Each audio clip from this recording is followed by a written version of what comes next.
with another video today. Hope you're all okay. So I'm back with another video. I've had a break. I think it's been about 10-11 days. I just had a break because I was thinking, I'm done with Vlogmas now. What can I upload next that's going to help people? So this video is 5 different ways to start your microlocks. So I started my locks with 2-strand twists. I think I've already done a video about how I started my locks, but I did 2-strand twists and I used the bricklayer method. The reason I used the bricklayer method was to promote fullness. So you've got 3 twists at the back of your head. On the next parting above that, you'll have maybe 5 or 6 twists, because each twist falls into the part, if that makes sense. I'm going to put a little diagram in the video, maybe later on in the video, just to speak about how to do the parting. So the first method is comb coils. I'm going to put a few pictures in the video so you can see what comb coils are. But comb coils, you use a fine tooth comb, you split out the section of hair, and then you coil the hair around itself, and then you're left with a pretty coil, a bouncy coil in your hair. Lots of people use this method to start their micro locks. It might be quicker than doing other methods, but I don't know about the longevity. I'm not sure how long it would stay coiled, and also how long it would take to lock, because the hair isn't matted together, it's actually smoothed out with a comb if it's coiled. If you use the fine tooth comb and twist it around itself, the fine tooth comb is actually smoothing out the hair, it's not matting the hair together. So I'm not sure how long it would take for the hair to coil. So that's the first one. The second one is 2-strand twists. So I use 2-strand twists, as I said. I use the bricklayer method, and it's literally 2-strand twisting your hair. So it's fairly easy to do. It can be time consuming depending on how thick you do your twists. And also some people will twist the hair, and then once all the twists are done, they'll go in and interlock at the root, which is what I did. I twisted my hair, and then about a week later I interlocked the root, just to make sure the locks were actually in there, and yeah, just to make sure they were solid.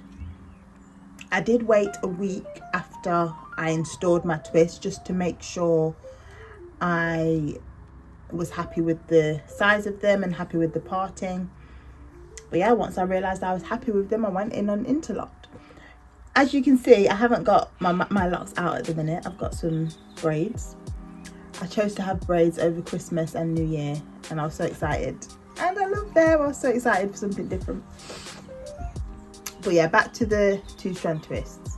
So 2-strand twists, they were my ideal method because they were easy, and also when your locks begin to mature, the 2-strand pattern disappears fairly quickly actually.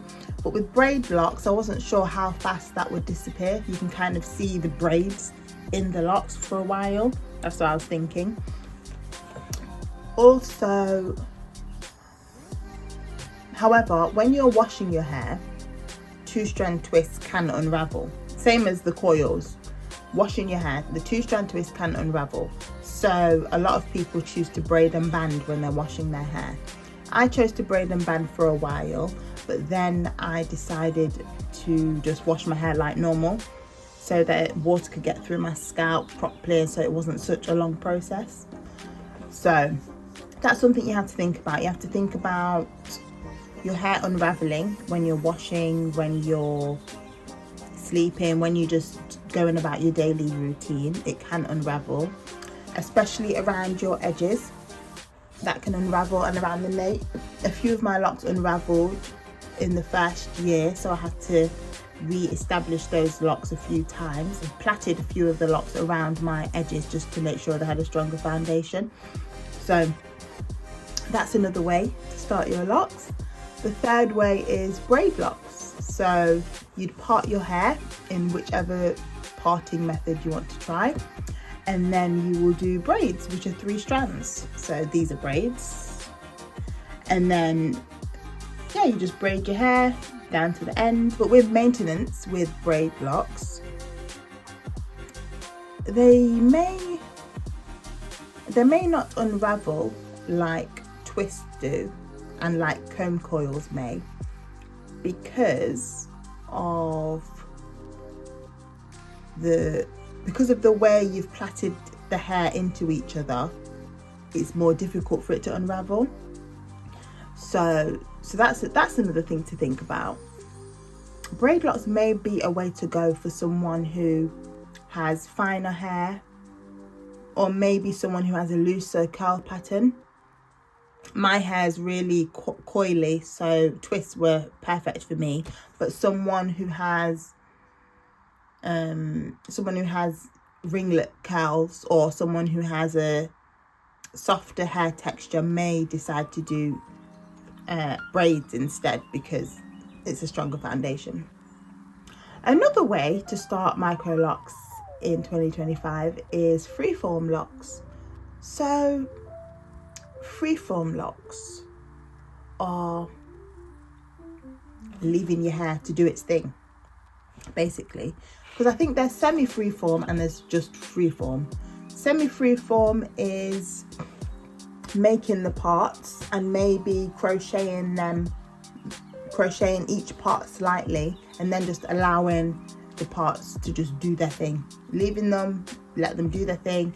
Maybe you'll go in and crochet any holes in there, but then other than that, you just leave them. There's not really a lot of maintenance. Also with freeform locks, you can just leave and your hair will eventually lock itself, because you've just left your hair alone. But freeform locks, they're very different to sister locks or micro locks, because micro locks and sister locks, you install them like how you're installing braids, very neat parts. And with sister locks, there's actually a grid pattern that a certified sister lock loctician will learn. So sister locks and micro locks are different from each other, but they can look similar, but they are different. So yeah, so I spoke about braid locks, 2-strand twists, comb coils, freeform. So I'm thinking that's all the ways to start locks. In my opinion, I'm sure that's the only way to start locks. That's all the ways that I've researched anyway. But we'll talk about parting. So one of the ways I've spoke about already is the bricklayer method, which is, I'll put a picture up somewhere. Another method is diamond parting. So you could start your parts diagonally and then cross the other side of the head diagonally, so the parts look like diamonds. There's another way. I don't know what the way is called, but it kind of looks like fish scales, if you know what I mean. I'm going to put a drawing on the screen so you can see what I mean, but that's also another way. They're the main ways I think people start their locks. Like I said, I started mine with the bricklayer locks, with the bricklayer parting, and I love bricklayer. Even when I'm doing my daughter's hair, I always use a bricklayer, just because the plaits sit between each gap, so there's no gaps in the hair. The hair looks very full, which is how I like hair to look. So I think that's everything. think that's everything. I've spoke about how I started my locks. I've also spoke about 5 different methods on how to start your micro locks in 2025. I'll talk a little bit about maintenance because I haven't done a maintenance video for a while, but I will do an updated micro lock routine because I do want to start a few different things for 2025. So currently I wash my hair once a week, but when I've got braids, I don't wash my hair once a week. But when I haven't got braids, I'll wash my locks once a week. I will also condition them maybe twice a month. I will spray them with water daily just to moisturize them while I'm styling them. But for 2025, I think I will use rose water. So I'm definitely going to upload a new video about that. And I'm also hoping to oil my scalp more frequently as well. Maybe a few times a week, oil my scalp, and then we'll see where my locks get to by the end of the year. So I'm 2 years and 3 months. No, 2 years and 2 months locked. So in November, we'll see where my locks are. We'll see the length, we'll see the fullness. We will see. So yeah.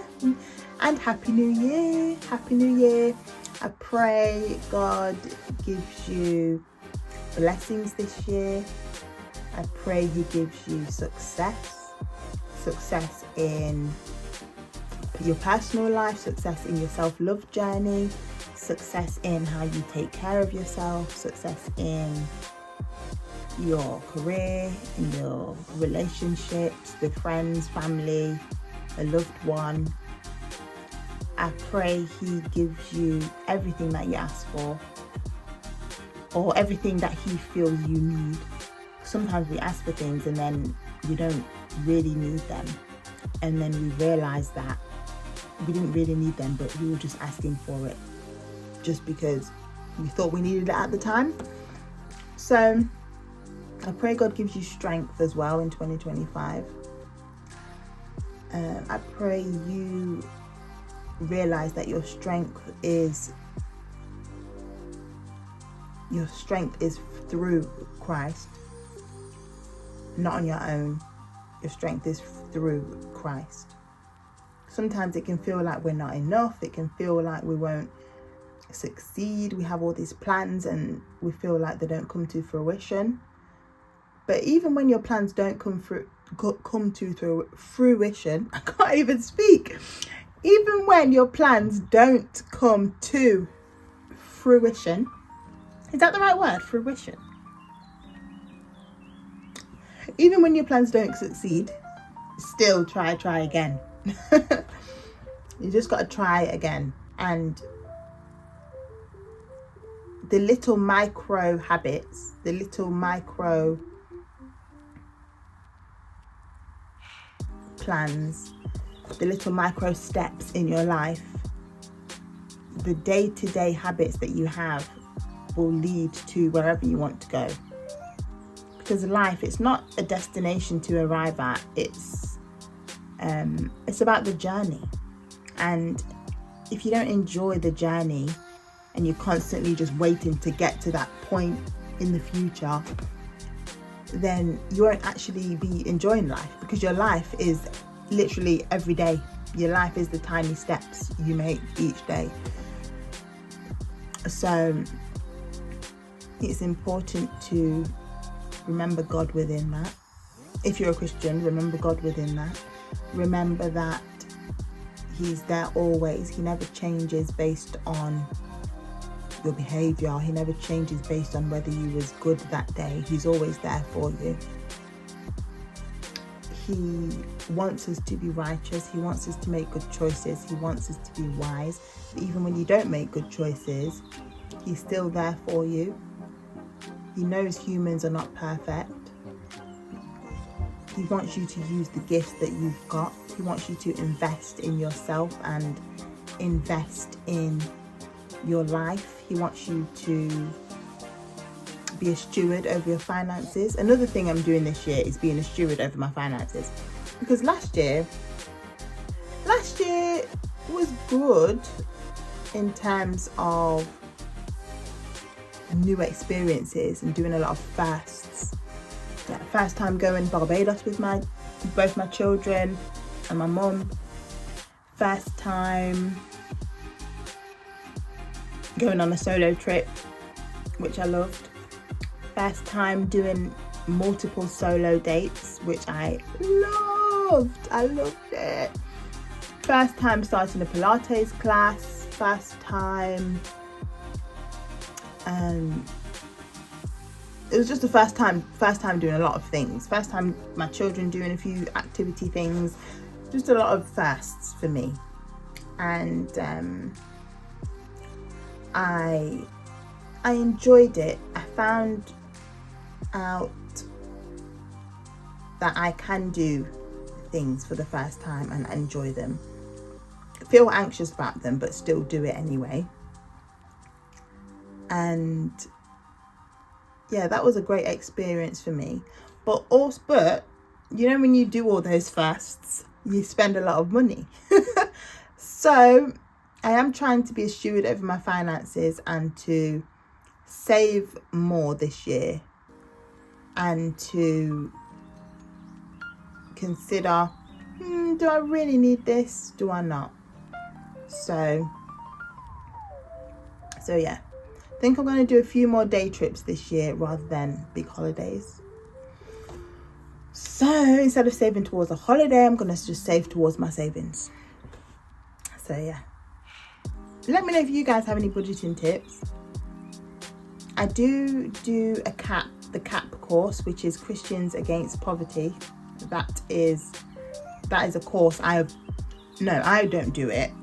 One of my friends at church was teaching me the CAP course, so she taught me all about it, taught me about saving, managing your money, having 3 bank accounts, 1 bank account for spending, 1 for bills, and 1 for saving. So yeah, I am doing that, but it went a bit haywire towards the end of last year because of gifts. Money that was in my savings, I took it out and spent it on gifts. So this year, I'm trying to be more mindful and more organized with everything. So I'm gonna sit down, do my budget all over again. And yeah, that's a big thing that I'm focusing on in 2025. My finances and savings. Finances, that's a big thing. So finances, savings, locks, increasing my hair care and increasing the length of my locks and the fullness. And also, well, I've got a few goals. I won't tell you them all, but I've got a few goals. So I also want to do a mood board video.